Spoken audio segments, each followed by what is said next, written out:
How is the market in January 2023? Let's get into it. The combined median home sales price is $765,000, which is exactly flat year over year.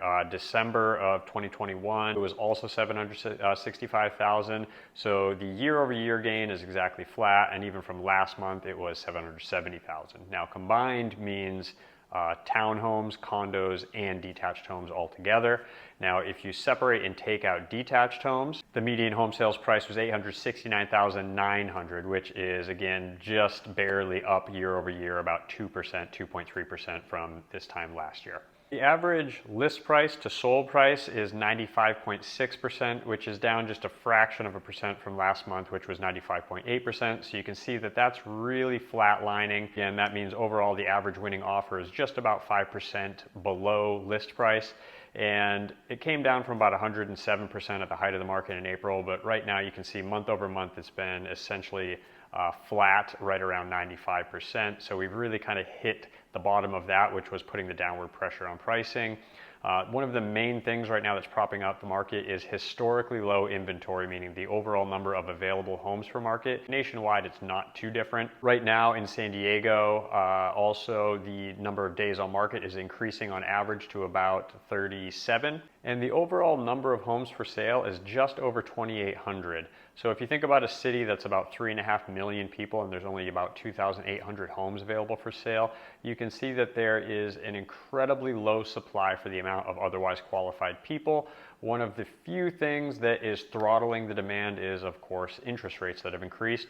We did just get an update today that they are down to about 6.14%, which is about as low as they've been in the last 3 to 4 months. Just before Christmas, they got to around 6.1%.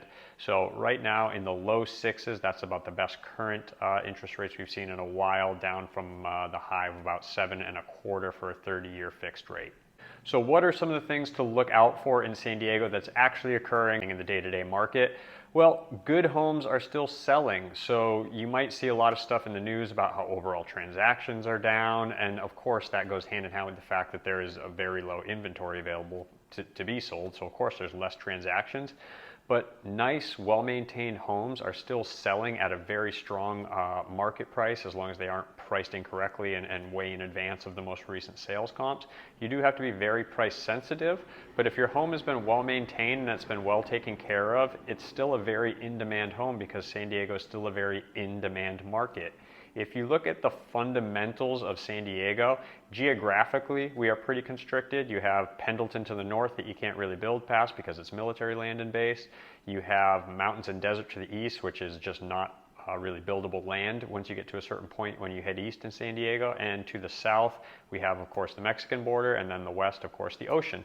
So geographically, San Diego is built almost wall to wall, and the next available thing to do is infill development, meaning things like ADUs, creating more multiple units out of what might be an underserved lot, or something that only has like a 4-unit building that might be qualified for an 8-unit building.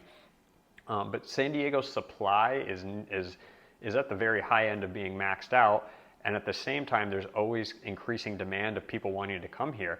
You have companies, tech companies from Northern California, from Silicon Valley that are moving here.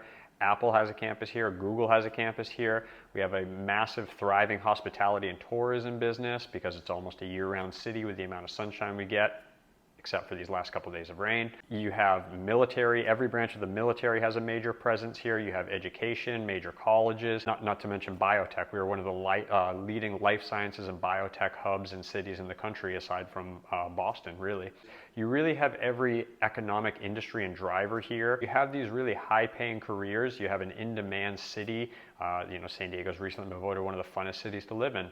And though the cost of living might be high comparatively to someplace like Missouri, on many measures, more people are going to want to choose to live in a place like San Diego over someplace, nothing against Missouri, but, San Diego is much more desirable than that. So we do constantly have incoming demand, and we're one of the few cities in California that is not net negative on population growth. All that is to say you can feel comfortable making a long-term investment in San Diego, which essentially buying a home is. Of course, we all need housing. You can either rent or you can buy. When you're buying, you're buying for long-term equity in a city like San Diego. And when you know that you have a city that's based on growth, that has continuing growth trends, you can feel comfortable knowing that even buying right now, you're still going to see long-term growth, even if in the short term we're kind of flatlining and bouncing around with a little bit lower overall median price month to month. It's been going up and down a little bit from month to month, but what you can know is that over the long term, it's not going to be a losing proposition in a city like San Diego that's constantly in demand for several different reasons, and it has a very diverse, growing, and competitive economy.